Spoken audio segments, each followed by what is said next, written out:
Hapa ni Tabata Kimanga. Gari unaloliona nyuma yangu ni gari ambalo limebeba jeneza, na jeneza ndani yake kuna kiwiliwili cha James Rogers Temba ambaye mwili wake ulikutwa ukielea tarehe 30 mwezi wa 4 katika mto Msimbazi. Siku hii ya leo familia yake ndio wameaga mwili hapa nyumbani na wanaelekea kanisani. Lakini taarifa inayonifanya nisogee mbele yako muda huu ni taarifa ya Jeshi la Polisi Kanda Maalum ya Dar es Salaam, ambapo Jeshi la Polisi Kanda Maalum ya Dar es Salaam linasema limewakamata baadhi ya watuhumiwa ambao wanatuhumiwa kuhusika na mauaji hayo.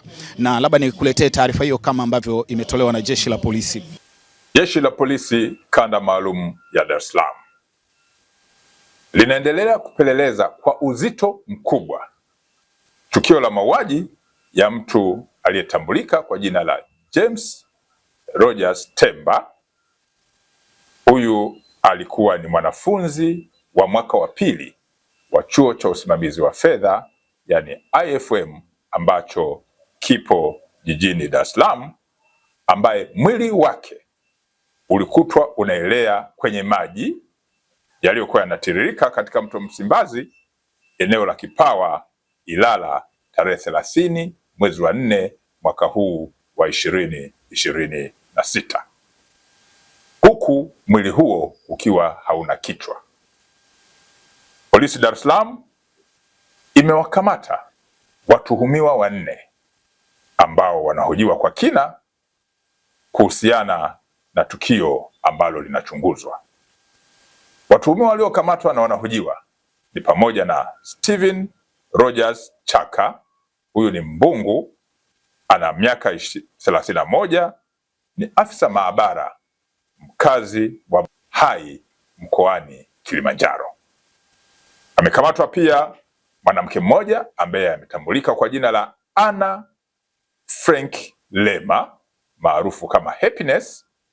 Huyu ni Mchaga mwenye umri wa miaka 30, lakini ni mkazi wa eneo la Tabata Chang'ombe.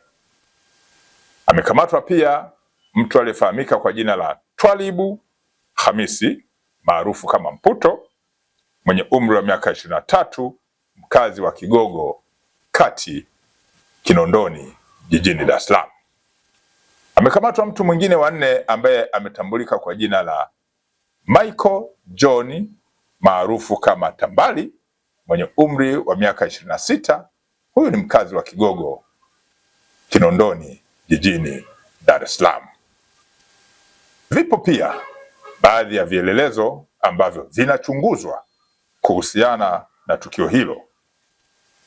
Wito wa Jeshi la Polisi Kanda Maalum ya Dar es Salaam kwa wananchi kuwa watulivu ili kila aliyehusika, kulingana na ushahidi ambao unakusanywa na utakusanywa, aweze kuchukuliwa hatua za kisheria.